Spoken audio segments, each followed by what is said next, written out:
Less than 700 steps from the ballpark, the hockey rink. Plenty of folks taking in both games today. Rookie Dalton Messina been on fire for the Walleye. First period no score, Wheeling power play. Jordan Martell, the one-timer. Nailers leading by one after one. Second period, Toledo shorthanded with a 2-on-1. Messina has Conlon Keenan, but keeps it. Former Ohio State Buckeye scoring on his birthday. Third of the season in just 4 games with the Fish. We're tied after 40. In the third, Nailers back on the power play. Shot on net, Jared Westcott tips it. Wheeling reclaims the 1-goal lead.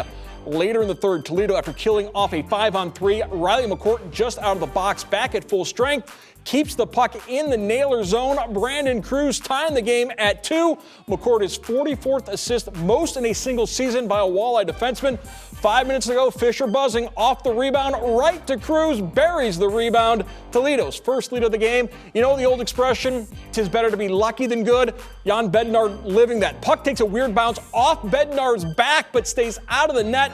Toledo wins 3-2. 8 is great. They haven't lost since March 13th. Both of Wheeling's goals coming on the power play, but Walleye able to kill off 4 others. That special teams play, the key to victory.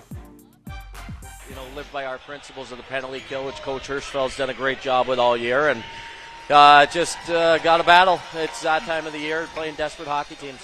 Well, I thought the kill got the fans into it, and they were on top of every save that we made, every clear that we made, and then the energy just kind of built from there. And Cruiser came through big for us tonight in a lot of different ways. Bedsy came up with some key saves. I think he probably wanted that first one back that slipped through his side, and then but he's been very resilient. The second half of the year, he's seen so much growth in his game. Matt Melzak began the day at 5th third, went over to Huntington, standing by with Kendall Lindenkugel to break down the Walleye victory. All right, thank you. Back out here at the Huntington Center. Kendall, this game turned Toledo gave up 2 power play goals tonight. You're not going to say, well, the penalty kill sparked the turnaround, but it really did. Down 2-1 and down on a 5-on-3 to kill that off. It changed the game. It's not often when you're down 2-1 that the penalty kill is something that changes the momentum. But when you're coming out of a deficit like a 5-on-3 and you have the fans to rally behind you, that was definitely a huge game changer for Toledo, with Brandon Cruz able to come right out after the 5-on-3 was over and tie the game. It's one of the key things you talked about on the broadcast of having home ice when you get to the postseason. Absolutely. Home ice advantage is huge, especially when you have a fan base that Toledo has where they can rally around their players and get them to make comebacks like that. Coach Pat Mickich was talking about it in the post-game interview, that it was definitely the fans that got the guys going during that penalty kill. He certainly did. Brandon Cruz with a pair of goals tonight. Dalton Messina, his 3rd goal since joining the Toledo Walleye last weekend.